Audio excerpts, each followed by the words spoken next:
Yes, welcome back to Good Morning Dublin for day 2 of the Dublin Racing Festival even.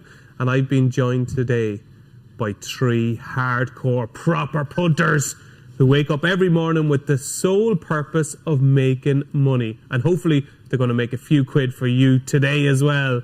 Johnny Dineen, Matt Williams and Paul Kealy, welcome to the show, everybody.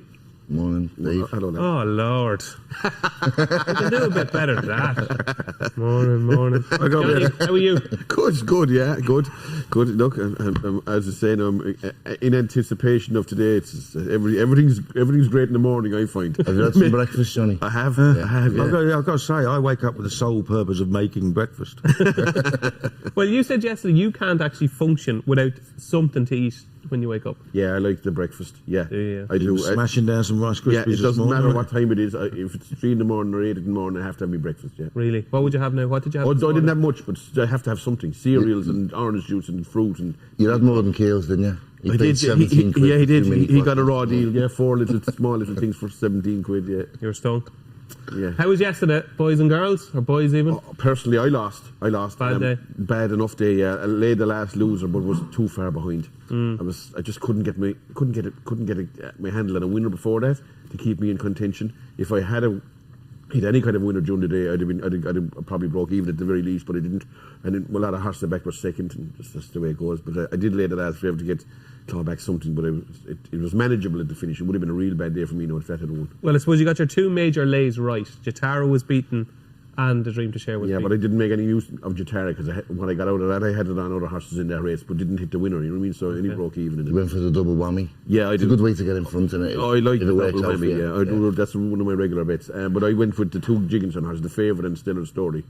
Yeah. So it was just a push race for me rather than a win, you know. Matt Williams, welcome to Leopardstown. Yeah. For people that don't know you, and I'm sure there's not many that don't know Matt Williams by now, sure there is. But you are a hugely successful punter, mainly in running. Yeah. Tell people how you've made your millions, just got billions, it's zillions. It's definitely not billions, but it's okay. It's not thousands, so. No, it's not thousands. I got into it about 20 years ago. I've been doing it 20 years, 23 years.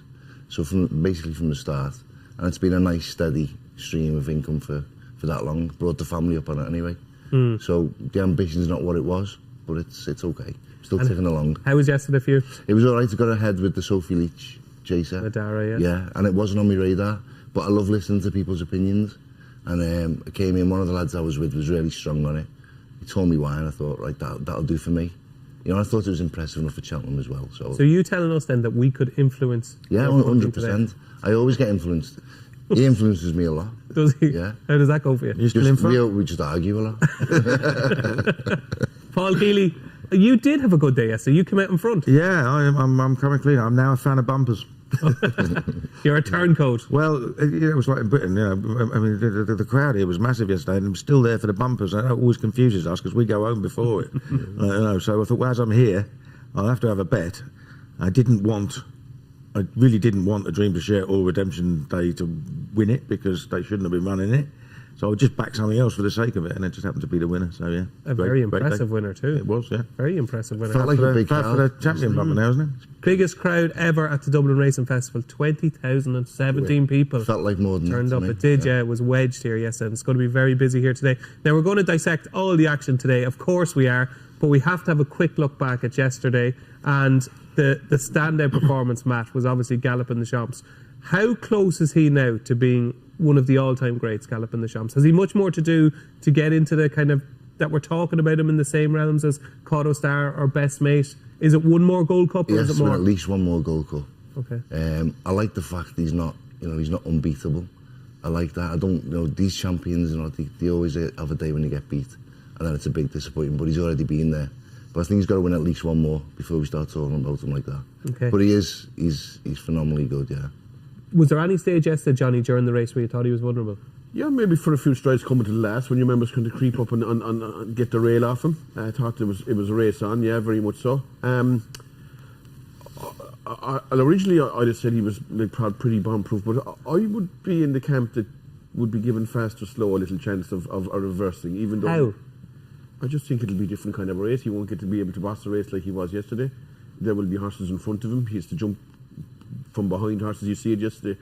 it is so much easier to win a race when you're bossing a race. I mean, the minute the race started, that was over, in my opinion, anyway. Yeah. I don't know if you know this, but Johnny wouldn't be a fan of horse being held up.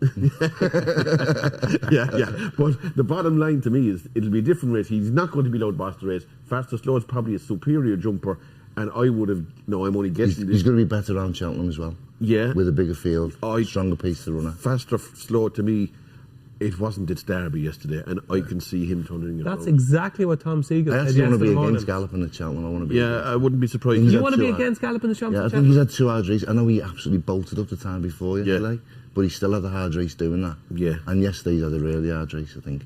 I really think he has, yeah. So you think he's vulnerable? I think he's 4 to 6 now, maybe 8 to 11. Well, he's vulnerable at that price. No, he's definitely. If you say is he vulnerable at 6 to 4, I'd have a little different opinion. But 6 to 4 on. So do both of you think that Fast or Slow was his biggest danger at Cheltenham?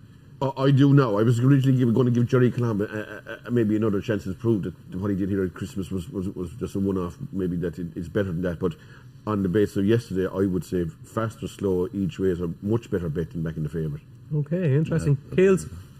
Yeah, I'm inclined to agree. I mean, I like Galloping the Champ. I like the fact that he has bounced back and done it really, really well twice.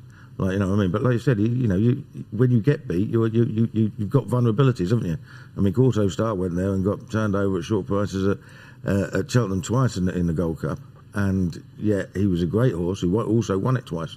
So, and there's a little bit of that about him in the fact that we've seen him run below form and we've seen him bounce back. Because Gorto Star had loads of off days. Like, but when he was at his best, he was brilliant, wasn't he? Like, so there is that little bit of, he's not completely bomb-proof, is he? He's the most likely winner. Would I back him at odds on? No. And yesterday, of course, belonged to Danny, the champion of the world, Danny Mullins, a 534 to 1 Grade 1 treble, Johnny Dineen.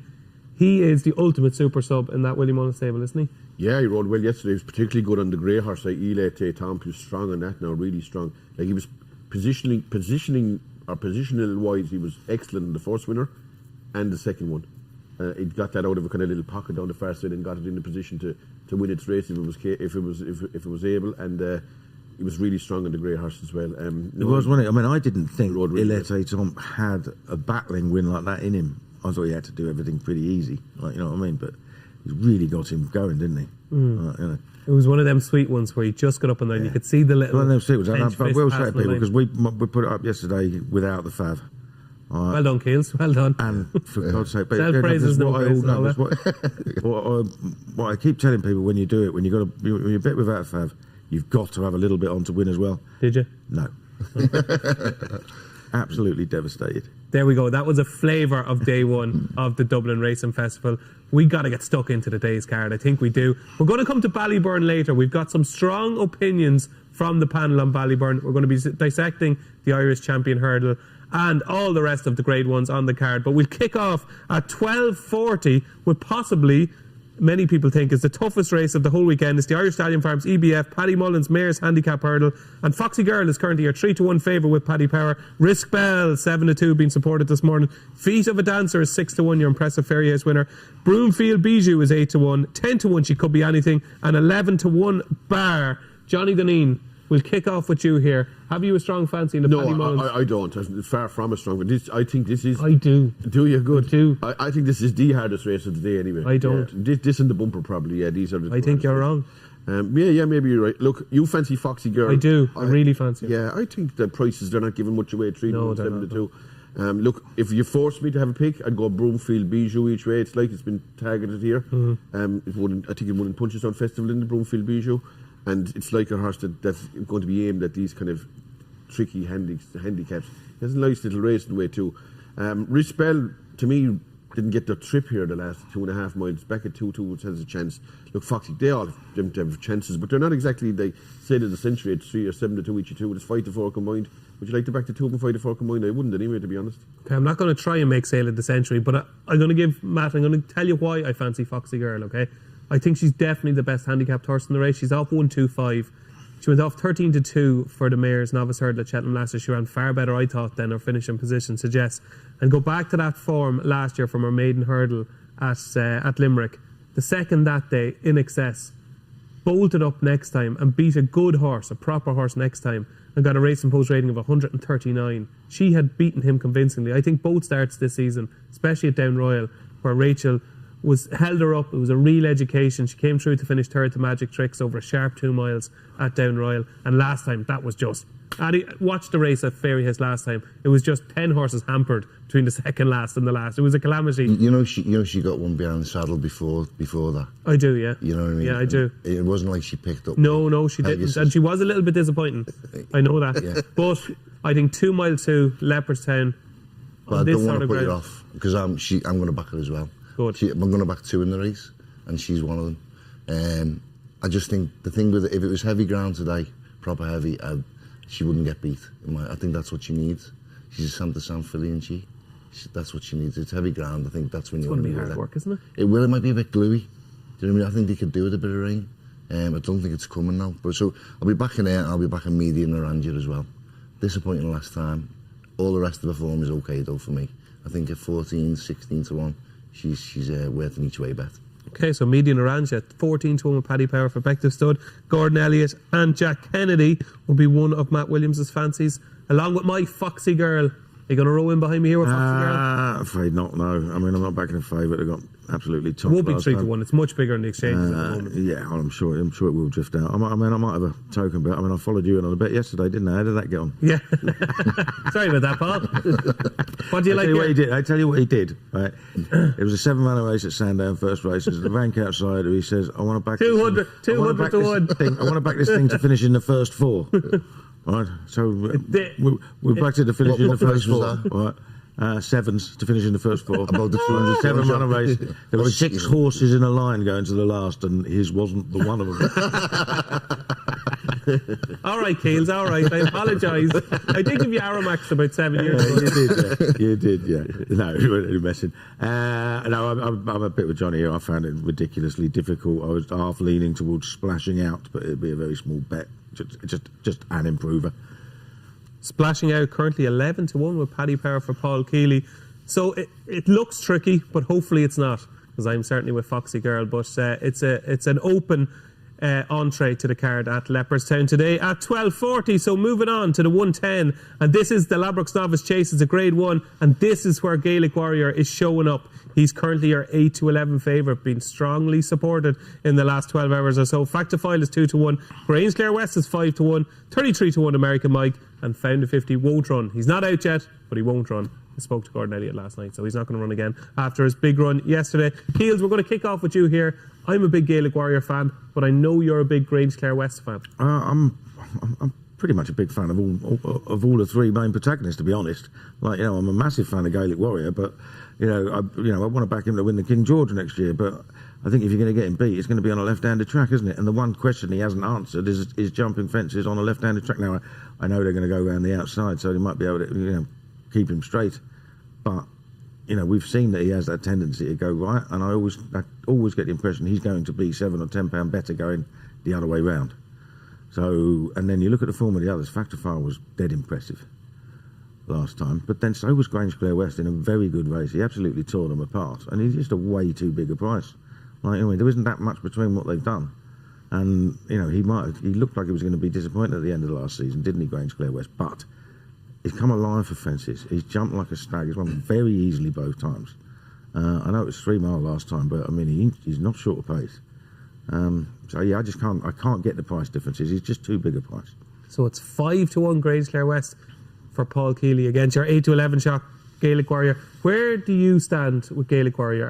Are you a big fan? I'm a big fan of him, yeah, but going left-handed and he's odds on, I'll leave him alone. I wouldn't want to be laying him. I want to back Grange Clare West. I think I want to be with him until he gets beat over a fence. He's settling better over fences than he was over hurdles. He's won his points. He's 2 from 2 over fences. I want to be with him at the prices. The Gaelic Warrior, I couldn't bet him odds on. He could easily win, but like Keel said, he's £7 worse off going this way round. It's whether or not you think he's got that in hand over the other 2, or the other 2 main protagonists, and I don't think he has. If Gaelic Warrior ran in the Irish Arc yesterday, would he have won? I don't know. I'd say probably he probably would have done, yeah. I'd say he probably would have. Johnny, don't give me a don't know. Would Gaelic Warrior have won the Irish Arkle yesterday? Look the way he beat. What price would he have been? Yesterday. That's a better question. What price would he have been? Yeah. Win the race. Yeah. Well, when they were talking about him going, 7-4. When they were talking about him going, he was about 2s, wasn't he? 9-4, something like that. Well, Yeah. okay. Yeah. You don't know. You're not sure either. No, well, I suppose the way he beat I.N.H Tomp in Limerick with his leg tied up, like, do you know what I mean? He absolutely, there was no contest. So you'd have to say he would have won that race yesterday. On all known form, he would anyway. That's I suppose the big thing here is jumping. Will his jumping hold up going right? Or going left, whatever this is left. So this hold on. It's left. It's left. I meant will his jumping, this tendency to jump right, will that how much that would impact on his performance really? Like, I've backed some of these horses over the years, and next thing you know, after a fence, you're in trouble. You know what I mean? It loses 3 lengths of the force. It lose 10 lengths of the 6. I mean, Is he that bad? He has got left-handed form, hasn't he? In some good left-handed He won here last year. Yeah. He won it last year, but he looked like he was going to win by about 10, didn't he? And then he went way out to the right. He won a hurdle, yeah. Still bolted him. But it was when he was under pressure. If he gets under pressure, now that's what we don't know. I mean, in fairness to him, right, because he's been around, he's already been at 2 Cheltenham festivals. We forget he's still only 6. Right? There's plenty of time for them to iron out all the potential problems, and he might turn out to be okay. But I still think you got to remember he was lobbed in at the weights last year. 143. You know what I mean? This is grade 1 company. It's completely different. Like, you know, so it's a harder task. They could iron everything out, but I need him to show me that they have before I back him at odds on. But might this be the last time we get a price in or around evens or just a shade of odds on for Gaelic Warrior? Could he be another freak, like? Could he? Oh, he's a good horse. Yeah, it definitely could be. I mean, you know, he looks like it at times, doesn't he? But, you know, just got to do it. He's got to do it this way round first. Are you going to back him? No. But I'd be just terrified that if I did back him, that he'd start jumping. Like, if you have a tendency to jump right here, you lose a lot of ground at the second last fence here. That's one fence alone. Do you know what I mean? And I know they're saying, there's better ground around the outside, but still, if you're going around the outside here, it's a lot of ground to be losing at the same time. Look, I do think he'll get away with shifting right, like losing half length here and there. But if it's an exaggerated like loss of ground, he's in trouble then, definitely. But look, I do think he would win this. No betting the other way around. Really? Yeah, absolutely. Yeah. So what are you going to do with the race? Nothing. I won't have a bet. Okay. Yeah. Can you see where they're coming from with Grange Clare West? Look, it all boils down to what the favourite's going to do. If you think there's a suspicion that he's not going to perform properly, then you're well within your rights to have a bet against him. Okay. I'm prepared to see him absolutely bolt up today. You know, I don't want to lay him. I just think they want to bet Grange Clare. You know? Yeah. Well, he is. It's a great race. He's run 7 times for Willie Mullins. He's 0 from 2 at Cheltenham and 5 from 5 everywhere else. So. But like Cheltenham is like, okay, I don't know how we lost to Brazil. That was one from the men above, wasn't it? Like, you know what I mean? We just decided we did something like that. Did you? I backed him that day. It was just like we have enough of favourites winning today. I think anyway. I don't know how that happened, but it did. Like, you can understand how he couldn't lay a glove on whatever his name. Imperi Pass. Yeah, but hang on a minute. I would back Gaelic Warrior to be Imperi Pass over 2.5 mile right-handed over hurdles without a shadow of a doubt. Right. But he got absolutely thumped at Cheltenham. There's the difference. Okay. So it is a big deal. Willie is worried about it. Paul is worried about it, and my panelists are very worried about going left-handed for Gaelic Warrior. So we have 2 votes on the screen there for Grange Clare West, and we have kind of 1.5 votes for Gaelic Warrior. I think he will win. Johnny thinks he probably will win. So it's 2 votes for Grange Clare West and 1.5 for Gaelic Warrior in your Ladbrokes Novice Chase at 110. It is the first grade 1 of the day. And moving on to the second grade 1 of the day, and this is why you tuned in this morning, ladies and gentlemen. This is the Tattersalls Ireland 50th Derby Sale Novice Hurdle. It's a grade 1, and currently Ballyburn is your 8-11 favourite. Far and Glory is 4-1, your Royal Bond winner. Daddy Longlegs, a lot of people think Daddy Longlegs is going to be a reformed character today from Christmas. He's into 8-1, having been as big as 14s and 16s during the week. Slade Steele is on the slide out to 17-2. King of Kingsfield is 10-1, and it is 28-1 bar. Now, we had a discussion before the show, okay, about Ballyburn, okay? I want a similar discussion here. There's cameras on, I know, but I want a similar discussion. Take it away, Ballyburn, Matt Williams. I think I'm surprised at the 8 to 11. I was hoping for a bit of even money today. I think he's the best novice hurdler either side of the REC. I think he'd win the Supreme, he'd win the Ballymore, or whatever it's called now. What's it called? Bearing Bingham. The Bearing Bingham, and he'd win the Albert Bartlett. It's just a case of me thinking he's more of a Bearing Bingham than a Supreme horse for his future. I think he'd win all three of them, like I said. Do you think he's an exceptional talent? I think he's an exceptional talent, yeah, and I can't wait to see him over fences. And, you know, the rush to get him there, it's like you've got to do this bit right. And I think it's important he picked the right race at Cheltenham. And I think the Supreme, you know, there's talk about him going there, but I think the right race for him is the intermediate race. He'll be pretty strong on that as well. If he does everything right today, how shocked would you be if he's beaten? Very shocked. Yeah, very. I mean, Fallon Grove's a lovely horse, but you know, at Aintree he was going to bolt up, I think. Yeah. But that was a heavy fall, and he hasn't just fell; he's got a kick in as well on the way back up. I think it's going to take a lot for him to get over that, and I think Ballyburn's just a much better horse anyway. Will Ballyburn decide whether you have a profitable day or non-profitable day? No, I don't think so, but it'll help if he wins. And to be honest with you, 8 to 11, that's short enough. Like, I know I say he's a certainty, but you know he's much more attractive at even money. Okay, you know that's short. You've got to look into him, haven't you? That is the case made by Matt Williams. Can you beat that, Johnny Dineen? Now we do Up on the Ante together. Obviously, we do Johnny writes his column in the Racing Post every Saturday, which we do together, and you have for a long time believed that Ballyburn is the one standout novice in Ireland.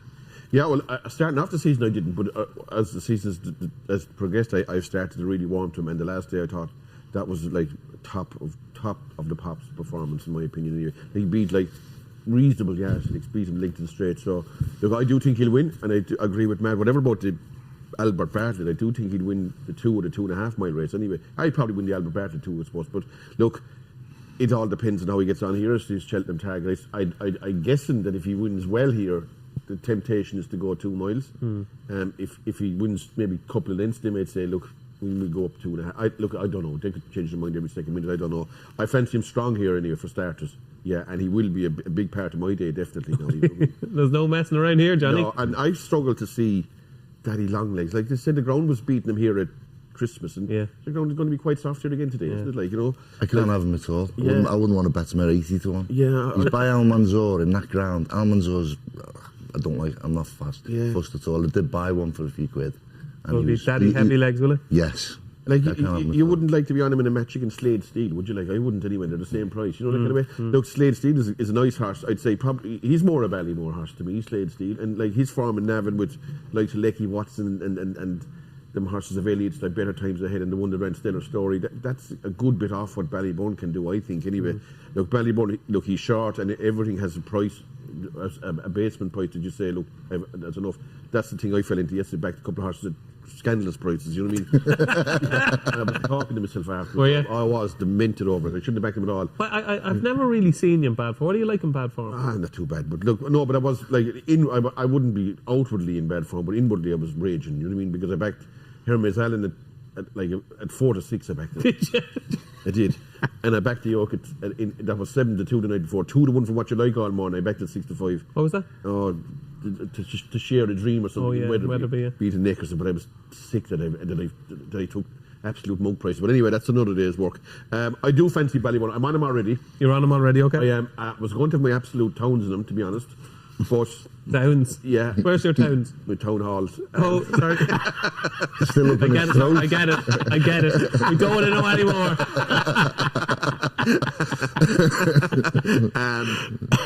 Just the fact that there was a few upsets here yesterday, and the ground could be tacky or whatever. I agree. You might just have one of them. I might have maybe. I don't even need him anymore anyway. And I'm gelded. I'd be better off without him. Anyway, look, if they did lose him, it wouldn't be any major loss. But I will be going through the pain barrier and having maybe chance him all right. I fancy him. I do fancy him strong. It's the nap of the whole meeting for me anyway, to be honest. Okay, the nap of the whole meeting for Johnny Dineen is Ballyburn, and Matt Williams is singing from the same hymn sheet. Keels, it's an 8 to 11 favourite in a Grade 1. A little birdie is telling me that you probably won't be making a 3 vote. I think he'll probably win. I won't be backing him. It's not my sort of play. But these guys are not the only people that are talking about Ballyburn being an absolute superstar. Wouldn't surprise me if he ends up a fair bit shorter than he is. Like, you know, because he's just the buzz horse, isn't he? Like, you know what I mean?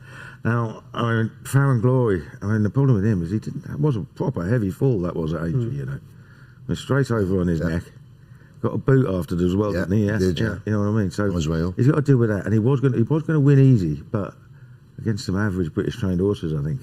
Like, you know what I mean? I'm not sure it was much of a race. So I don't actually know how deep this race is going to be. I think Slade Steele's probably the one that's the danger. Don't like Daddy Longlegs. I think Ballyburn will probably win, but as a punter, I'll end up sitting it out. Unless he gets really short and all the others drift a little bit, I might have a couple of quid on something. Could you give King of Kingsfield a small chance here, given how fast he is? Yeah, but it's sticky out there, isn't it? Is he going to get away with it?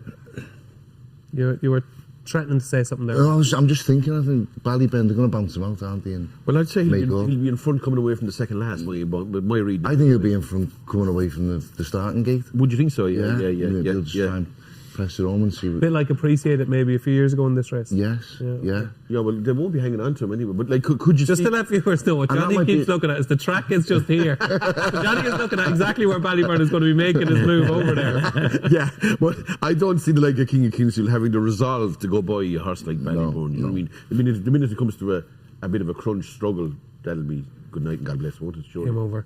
Okay, so that is the Grade 1 novice hurdle over 2 miles. And as you see on our screen, it's 4 votes for Ballyburn. We're all in on Ballyburn in the 140 at Leopardstown. Today, moving on to the 210, it's another Grade 1. It's the Ladbrokes Dublin Chase. El Fabiolo is 4-11, Dino Blue 11-2, 7-1 Gentleman to Me, 16-1 Captain Guinness, and 80-1 Sant Wa. So, Johnny Dineen, Ballyburn has won. Okay, he's won. Well done. Well done. You were very strong and well done, okay? You have your chips up. What are you doing here with El Fabiolo? I'm having no bet here. El Fabiolo, he'll probably win. He should win.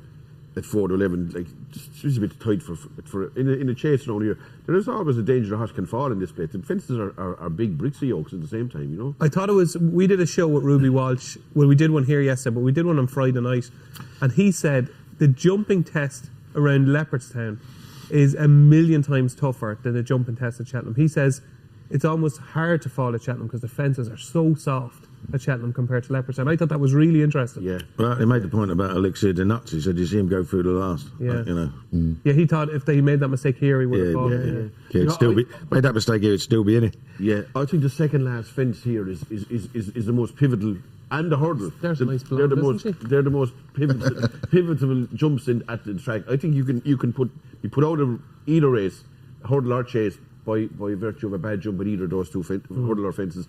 So look, I'm not going to back him, and he's not going to be in front either. He's going to be held onto, and I just think you don't like that, do you? No, I don't, especially not betting 3-1, and you don't anyway. That they're like, you see it yesterday with the likes of Step Back in Sandown. Horses get on the bunny and they can jump ping every fence. Nickelback, yeah. The other one, Nickelback. It makes it difficult for the ones behind it, and if they make one error, they're in trouble. So like, Gentleman to Me is going to be probably in front here. And he could blow the race wide open, go 10-15 clear here very easily.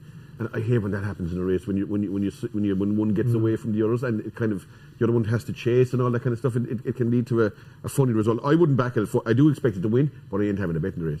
So he's 4-11 now. I think he's 4-7 for the Champion Chase. Is the Champion Chase cut and dried, Matt? Or are we giving kind of John Bon another chance after last week? I'd definitely give John Bon another chance. I don't think that was anywhere like his running. I think he's a lot better than that. Without the mistakes, he'd have won easily. And I do think I think John Bon's a better horse this year. I'd like to see Nico de Boinville back on him. I think Nico gets horses jumping, and that's what that horse needs. He needs someone driving him into fences and get him from A to B as fast as possible. And that's not to be too critical of James Bowen, but he's a much quieter rider over the fences than what de Boinville is. After the last, then obviously James Bowen gets going, and he's a powerhouse, whereas Nico de Boinville, if he has a weakness, that's where you'd say it is. But I think de Boinville back on John Bon, he'd be a much better horse, and I don't think it's cut and dried. I think the prices should be a bit closer. Any angle in this particular race here? I think El Fabiolo will probably win. He's a bit of a bulldozer, and we always say when he runs, he's got a mistake in him. He keeps racking up those ones. So he is a bulldozer, but he's got a hell of an engine.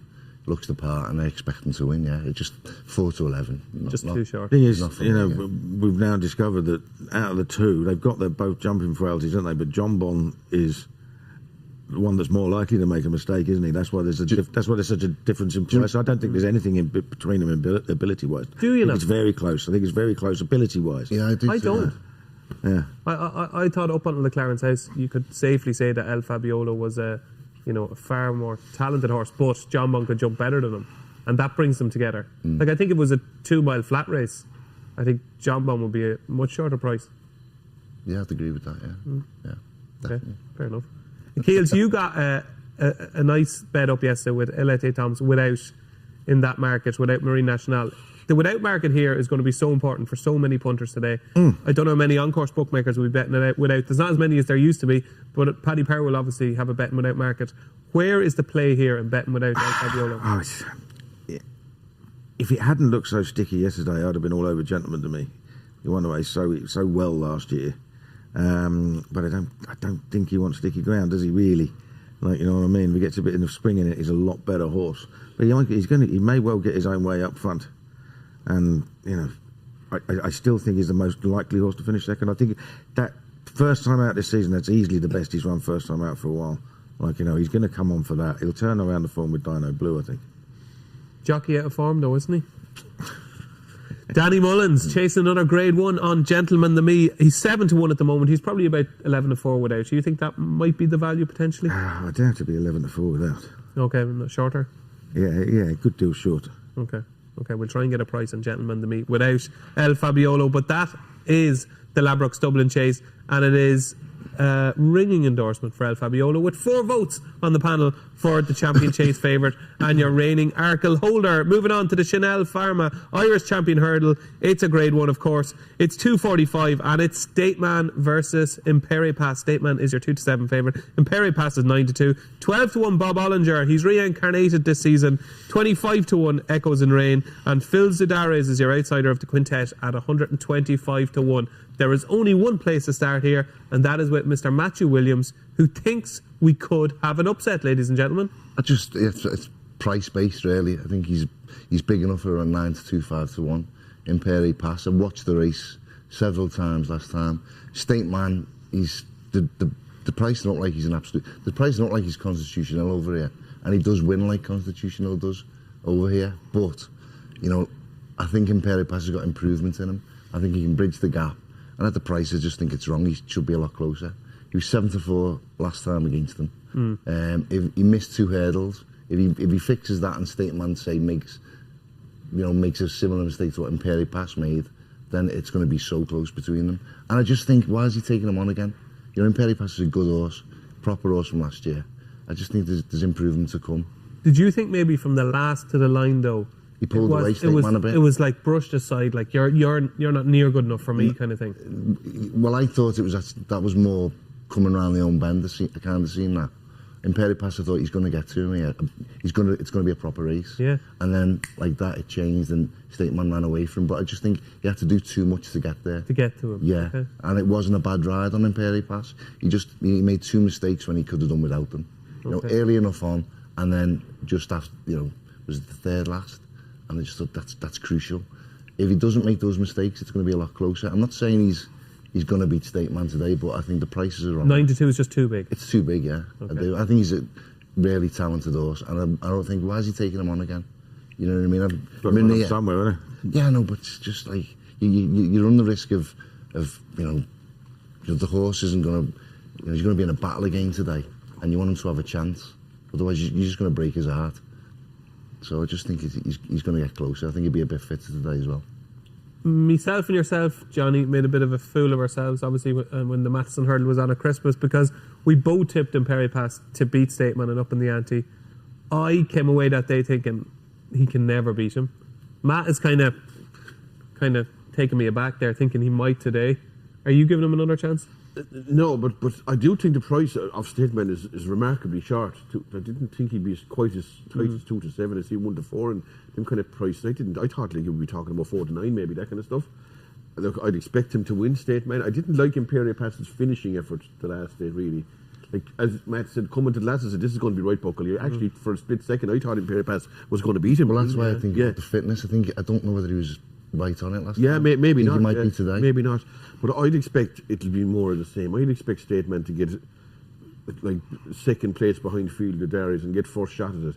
If they were ridden differently, it could be a totally different game. But I have a feeling that Stateman will be in second place and will be in front again, coming away from the second lads, and it'll take a fair effort to catch him, I'd say. Is there any chance you could back Statement today? None whatsoever, no. No matter how the day is going? No. I've no interest in betting 7 to 1 in these kind of races, or 4 to 11. I just think there's, like, it's a bit like the first race yesterday. I mean, you can bet 7 to 1 and 11 to 4 on every day of the week, but in races where 90% of the field getting handicapped, even the likes of the first race yesterday, everything is doing its absolute best, and they're not the races to be betting odds on chances in, I think, anyway, you know. Okay, Keels, any strong opinion? Statement versus Imperi Pass. Bob Ollinger, is he the forgotten horse? Is there any chance that Bob could come back? He looked great, and it was great to see him at Cheltenham, didn't it? I don't think it was much of a race. I think that race sort of fell apart as well.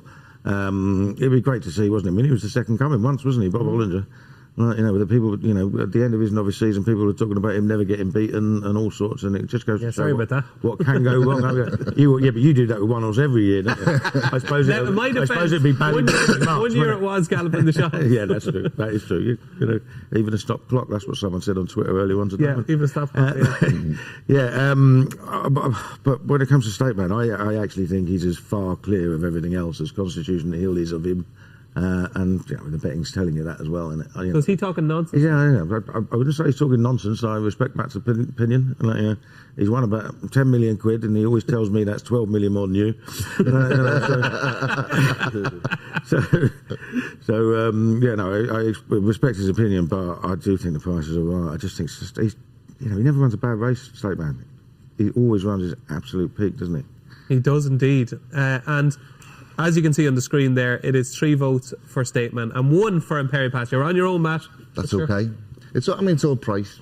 You know. It's all price related. Yeah. And Keels, can I just say that 11 to 4 Gentleman to Me Without has been taken. It's been scrubbed. The 11 to 4 has gone. 5 to 4 Gentleman to Me, and that, Johnny Dineen, is why I will never be a bookie like you. 5 to 4 Gentleman to Me Without El Fabiolo in the Dublin Chase. Which value? Not value? It's all right. It's reasonable. Okay. Moving on to the 320 at Leopardstown, it is the O'Driscoll's Irish Whiskey Leopardstown Handicap Chase, formerly one of the biggest races on the calendar. You might remember this, Johnny and Matt and Paul, because I know Arkle won the race. It was the race once upon a time. It's a Cork and handicap today. James de Burleigh is currently our 92 favourite, Paddy Power.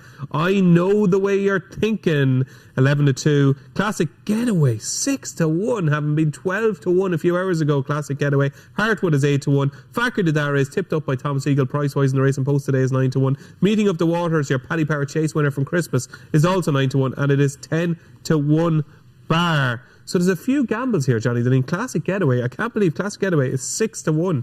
That's a colossal punt. Yeah, that looks short enough to me anyway, 6 to 1. Plus it is. Not your kind of race, but have you got a fancy? No, not really, but I do think I Know the Way You're Thinking is a good horse. And he maybe, whether he'll have the experience for this, it's his first handicap chase, isn't it? And do you know the way they're thinking? I don't, to be honest, no. Okay. I don't. Do you, DJ? I think he's a really good horse. I think we've seen in a couple of starts over hurdles, and certainly 2 of his 3 starts over fences where you kind of went, whoa, this could be a proper graded horse. Yeah. Like, he's run off 144 today. He must have a massive chance. Yeah, I mean, I'm putting him up. And he's the one for me, but I wouldn't say it's a big betting race. In that respect, I've got massive respect for the favourite, James de Burleigh, coming back in trip, but I still think this is pushing it, stamina-wise for him. Do you know what I think? He might be 2.5 miles, nice easy track, and that might be him. This might just, I think he's going to travel like stink. He'll travel really well, but I still... Travel like stink, unbelievably, is actually a positive. yeah. So I'm in the I Know the Way You're Thinking camp.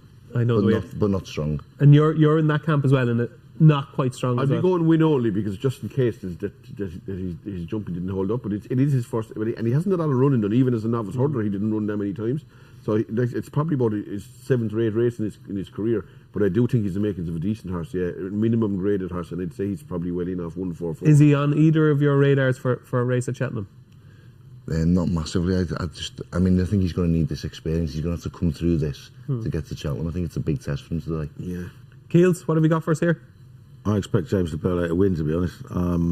I just loved the way he went through that race at Leopardstown last time. 3 mile. He had absolutely everything cooked. Jumping the second last, thought he was going to win this easily. Didn't quite get home. I appreciate what Matt said, but I mean, it's 3.5 furlongs shorter. You know what I mean? And I think he'd have thumped them all. Like, I think he'd have been meeting the waters at 2 mile 5 then, and he's now £14 better off.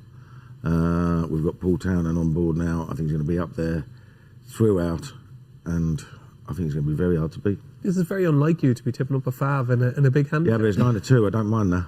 I don't mind that if I really like one. I think Birchdale won this a few years ago, did it? Birchdale did win it. Yeah. That was one I smashed as a favourite. So I can do it. Okay, there we go. It is James de Burley for Paul Kealy. It's 2 votes for I Know the Way You're Thinking, who I think is probably the most likely winner. But I will give a shout out to Hollow Games, who is an absolute enigma. I don't think Gordon Elliott knows what to expect. I don't think Nolan Valerie Moore knows what to expect. I don't think Jack Kennedy knows what to expect. He's one of these horses, Hollow Games, that he just, every day turns up, you have no idea what he's going to produce. But my theory on him personally is that this is his, I don't think he stays 3 miles. I don't think he's a 2 miler. I don't even think he's a 2.5 miler. His best run has been in the Galway Plate, where he was a really good third, I thought, that day. This is a similar trip. And if he did happen to get in a rhythm, it's going to be slightly better ground here than it was at Christmas in the Paddy Pair. I think Hollow Games could be a player, but he's an enigma. Hollow Games doesn't even know what he's going to do, but I'm going to take a chance on Hollow Games in the Leopardstown Handicap Chase at 3:20. Moving on to the 3:50. It is a timeless Sash Windows Handicap Hurdle. It's a listed race, and this is the gamble of the day, ladies and gentlemen. Tipped up in the Racing Post by David Jennings. Tipped up in the Racing Post by Tom Siegel. Tipped up in the Racing Post by Paul Kealy. By Alistock. So 3 of the Racing Post tipsters, 2 admired tipsters and 1 not so admired tipster. Really fancy by Alistock. When I tipped it was 12-1. It was as big as 14-1 on Thursday. 4-1 by Alistock, ladies and gentlemen. 4-1. It's not a misprint. 4-1 by Alistock. Is the big gamble of the day from 12-1 yesterday. Attaboy Charlie is 5-1. Magical Zoe is 6-1. So Scottish 15-2 back over hurdles. Conyers Hill is 17-2. 9-1 Zenta. 10-1 One Last Tango. And 12-1 Bar. Can you see where this gamble has come from, Johnny Dineen? I can't, to be honest. No, I can't. 4-1 looks a bad price to me. I never really rated this horse. And he has bits and pieces of form, but he has some bad runs too. Look, he wouldn't be for me at 4-1 anyway, to be honest. Look, I wouldn't back him at 10 or 12-1 either, to be honest. I just wouldn't really overly fancy him. I'm not sure where they come from. I'd expect him to be bigger than 4-1 when time comes to. Okay, these horses come in and they go back out again just as fast. Look, it's a very hard race at the same time. It is not an easy race to pick the winner of. I was going to give Conyers Hill a chance, but it only has a chance. I think the ground will suit it, and it was too far back here the last day. It is 10 stone, 2 I think Connor Stone Walsh in it. I think it is a chance. Look, maybe Ballystock is a chance. If it has, I can't see it, so that's all. I can't see it either. I think you can't see it either? No, I think he's too weak a finisher. Stamina's going to be an issue for him. I can see him. He won one of these big handicap hurdles of punches then. I know. I don't like the 4-1. I'm going to say I don't like it, but I could see him trading shorter and still getting beat. He's a big field horse. Yeah, I think. Yeah, it's going to let him settle. But perfectly honest, I mean, I tipped him, but I wouldn't touch him at 4-1. No, me neither. It's a silly price. Silly price. And like Johnny said, he's going to drift out. It'd be 7s later on. So I mean, if you're having a bet now, and you know, make sure you're getting bog. If you're not, just wait, because he's not going to go off 4-1, surely. Have you got your thunder stolen with Conyers Hill here? Yeah, a little bit. That was the other one I fancied. Yes. We did say. Ruby Walsh on Friday night said he wouldn't back him at double the price, given how he's got to be ridden here. Like, you know what I mean? Because you've got to work your way through a 20-odd runner field from the back. But I thought that was a perfect sighter for this race here last time, where he was just miles out and the jockey not moving a muscle, turning for home. Like, you know, and when he did, they'd gone. Like, you know, and obviously, you know, there's all talk of Connor Stone Walsh being a superstar. You know, in the making. He's taking £5 off. I mean, this has been the plan for a while, hasn't it? It's not going to be easy. But I mean, these hold-up horses, Matt, they don't always have to be held up out last, do they? No, do they? In a field like this, you can be 8th, can't you? Is it impossible to win out the back here? Oh, Jesus, don't ask Johnny to eat that question. We'll be here till Tuesday. Jesus Christ. He was going to get going and he took a massive deep breath. Yeah. Go on, Johnny.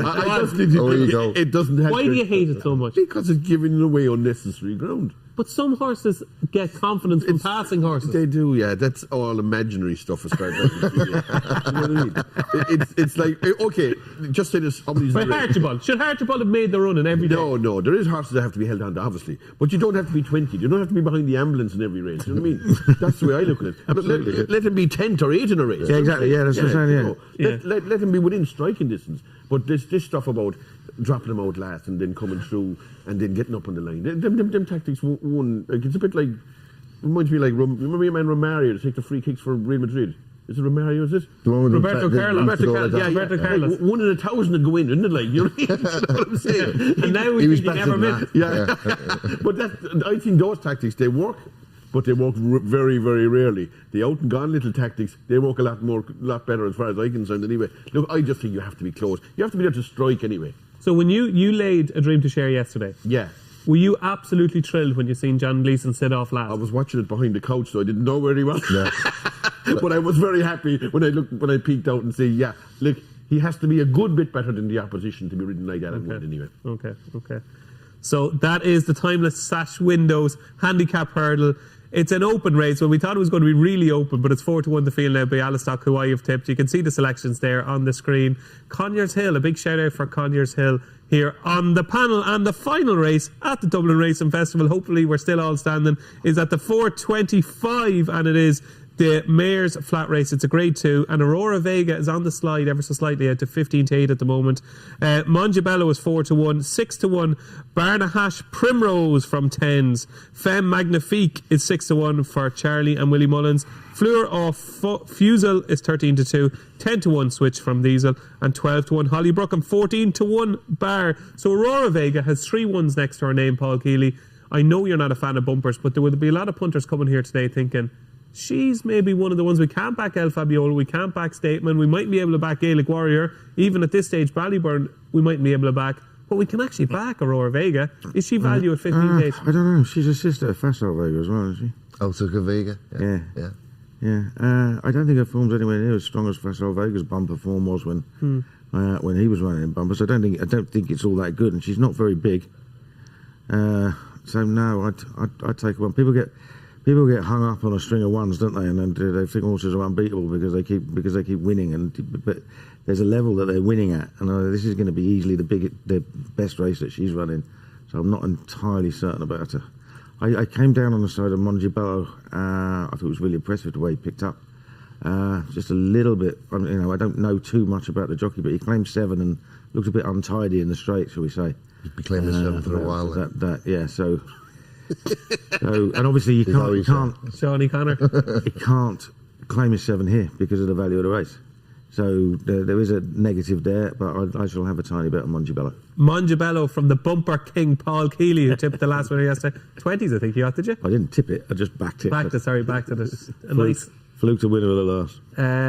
Have you an opinion on Aurora Vega? You don't think she's any great shakes, do you? I don't think she's any great shakes, but when I seen her win on her debut, I thought I can't wait to be against her next time because she's going to be short. How'd that turn out for you? Not great. Do you know what I mean? And then, or the next time. But I think today's a bit of a test. Might be a step too far for her. Yeah. I'd want to be against her today. Not to say that I'm going to lay her, but I fancy one lower down, at a bigger price anyway. Okay, tell us if you want. Ma Belle Etoile. Belle Etoile. She's got the hang of things. Last time I was at Limerick, November time, she's absolutely bolted up. Loved the way she travelled. John Kealy, don't need much persuading to back one of his in a bumper, except for last night. And I didn't. I didn't fancy him last night either. But I think she's a big price. There was something visually very impressive about that performance at Limerick. Like, she tanked through that race. Yeah, I love a mare when they get the hang of things. You can just go on again, and she just looks the part as well. She's a big price. She's 14-1. Yeah. There you go, Ma Belle Etoile from Matt Williams, 14-1 in the bumper. Johnny Dineen, I don't know how you're doing at this stage. I have a feeling you've made a few quid. What are you going to do? What are you going to do with the bumper? Look, if I was, I think I agree kind of with Matt about Aurora Vega. Like when you see her winning the first instance, you say that's not a great, but it did win the no race the next day, and didn't win in Gorn. And I was against her myself in Gorn, but it's a bit like what did they say in the north? Chuckigar law. Do you know what I mean? I think our day has come here today, 2-1. I think you'd have to be against her. But I was originally fancying Mongebello, but it's a bad price though for them. It is a bad price, and I don't overly I think Femme Magnifique, there's no chance. I don't fancy that at all. I wouldn't fancy. What's she called again? Femme Magnifique. Did you do French in school? I did. I was not great at it though, as you can. Really, Johnny? Another one hard one, Fleur or Fuzil. I don't fancy that. I wouldn't back What about my one? Pronounce that one for us. Marbella Etoile, yeah, I know that one. Yeah, mine. Look, if you were making a book in this, I think you'd give him the first 5 or 6 in the betting, but you'd have to give him the favourite strong anyway. I think 2-1. I'd bet 2-1 she won't win anyway, to be honest. Would you? I would bet 2-1. I actually I think it's a race, and they have got results in this race. They've got, I'd say, at least 3 out of the last 4 races were, 4 renewals were the fun that winning last year. It did, but apart from that, I'd say you'll go back and you'll find 40-1s and all kinds of prices winning. I'm going to go with that mare belonged to Tom Foley. Miss Minnie B. Miss Minnie B. I thought she won well in Fairy House, was backed, and was 33-1. Yeah, I'd give that a squeak. And it was backed against a hot favourite of Mullins at the same time and beat it well. And of all the smallest, not of all the smallest trainers in Ireland, but of one of the best small outfits in Ireland is Pat Foley, in my opinion. Okay. Like, he can come up here and win flat maidens and that, you know what I mean? And back him as well, know the time of day. And your man Harvey, is not, even though he's not allowed claim, he's not the world's worst £7, even though he's no claim here. But I think he's as good as fellas that can claim, and he wouldn't be as big a negative as maybe some others that should be claiming and aren't. That's the big thing here too, at the same time, that if you're not allowed, like Mongiabello should have a £7, he has a £7 claim, but it's not allowed claim, and he's still only 4-1. At least Patrick Mullins is riding Aurora Vega, and he's not allowed claim, you know what I mean? Yeah. You see it there, but yesterday Derek O'Connor, like, no claim win. You know, it does make a difference, so I would be hoping for a result in this race, and I'd have a small speculative on Miss Minnie B. What a way to finish the show. Miss Minnie B, 33-1 for Johnny Dineen. Marbella 12, 14-1 for Matt Williams. Keels is with Mongiabello at 4-1, and I'm the only one that I thought was playing it safe. I think Aurora Vega, I'd be willing to give her another chance, but I'm very, very lukewarm on her after listening to you guys. So that was the 7 races. We'll come to our naps in the moment. There could be a few great stories today, Johnny, and one of the great stories would be Bob Ollinger coming back to his best, beating Stateman and Perry Pass. What are the chances of that fairy tale coming true today? You'd have to say it's unlikely, extremely unlikely. It would be a big story, is right, yeah. But you might go down to the parade ring for that, would you?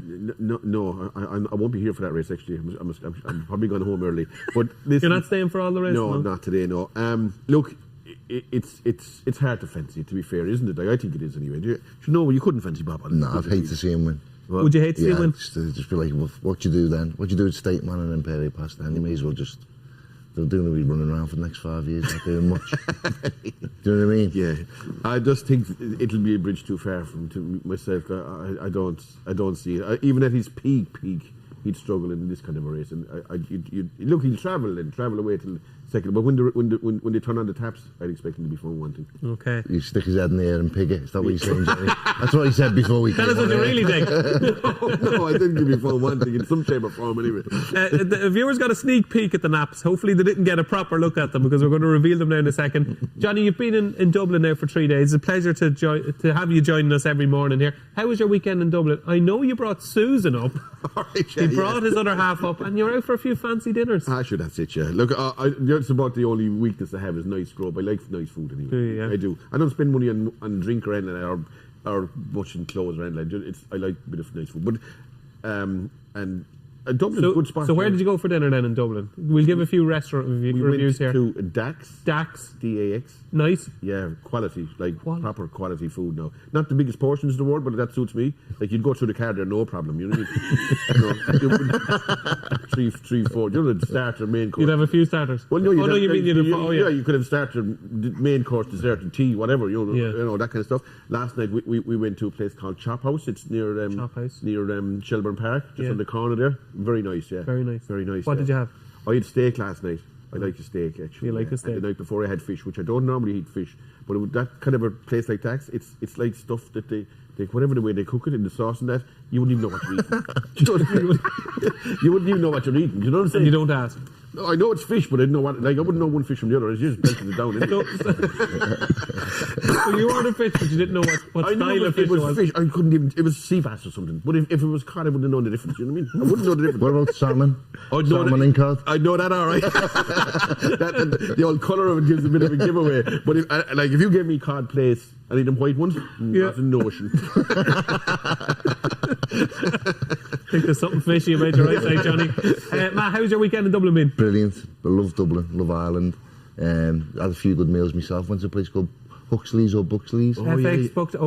That's gorgeous. Johnny is FX like their Buxley's, best yeah. There's customer. good steak there now. Yeah, I've seen the butcher's next to it. Yeah, that's so right. Yeah, they're hanging. Brilliant. Yeah. We thought we had a reservation. We got in there. One of the lads I was with, he messed the booking up. Right. So, but he fitted us in. They were brilliant. Yeah. Lovely. And it was top notch. We're very accommodating in Ireland. Yeah. No, love it here. Booking is only half the battle. Keels, good weekend? Loved it. Always do. Yeah. I haven't gone to any fancy restaurants, but I've had plenty of Guinness. Yeah, you've had plenty of fancy Guinness. That's what I was going to say. Yeah, plenty of fancy Guinness. Better in Ireland. Tastes better, doesn't it? That's what they say, yeah. Yeah. You're not convinced? Well, I'm not experienced enough for a Guinness drinker. He is. It's better. Yeah. That is better. Simple as that. Okay. And don't forget, we will be back, of course, for Good Morning Cheltenham, where I think all of our panellists will be joining us at some stage during the week in Good Morning Cheltenham. So it'll be good to see you there in Cheltenham. Always cracking action, of course, at the 4 days at the Cotswolds. So here's our naps.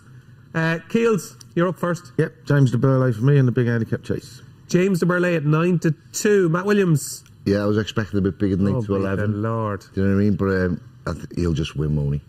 The two of you are driving at 30 miles an hour the whole way to Leopardstown. You are playing it safe. Yeah, I agree. Look, as I say, money on better than money gone. I'd rather be on him than pick out anything else. Money on is better than money gone. I think that was one of your first phrases. It is, yeah. Look, I just think 8 to 11 is look, if you've enough on him, you'll be happy to do one at the same time, you know. Yeah, and mine is Foxy Girl in the opener, 50 quid courtesy of Paddy Power, and all the winnings are going to the Irish Injured Jockeys Fund, I think. So very, very worthy cause. And there was one winner on the panel yesterday. We got one winning nap up. Oh, that's right, you got a nap up, yeah. Cargizi at 9-2. So we have 275 quid going to the Injured Jockeys Fund. Who tipped that? I tipped it. What's rare is most wonderful. So that is it. That is it for Good Morning Dublin for day 2 of the Dublin Racing Festival. As I said, we'll be back for 5 days of Cheltenham to dissect all the action in the Cotswolds. But until then, he's been Paul Kealy, he's been Matt Williams, he's been Johnny Dineen, I've been David Jennings, and thanks for watching Good Morning Dublin.